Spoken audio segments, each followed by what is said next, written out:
కావున మీరు ప్రియులైన పిల్లల వలె దేవుని పోలి నడుచుకొనుడి అన్నాడు. ఎఫెసీ పత్రిక 5వ అధ్యాయం 1వ వచనంలో పౌలు గారు.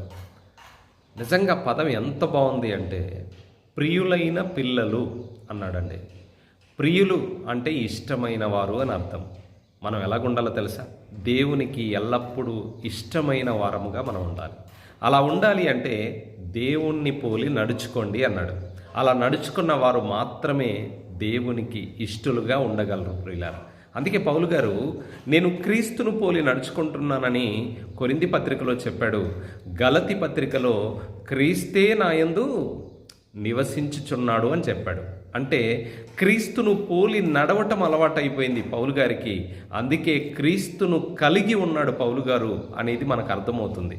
మనం కూడా ప్రియులైన పిల్లలుగా ఉండాలి అంటే, దేవునికి ఇష్టలుగా ఉండాలి అంటే దేవుణ్ణి పోలి నడుచుకోవాలి.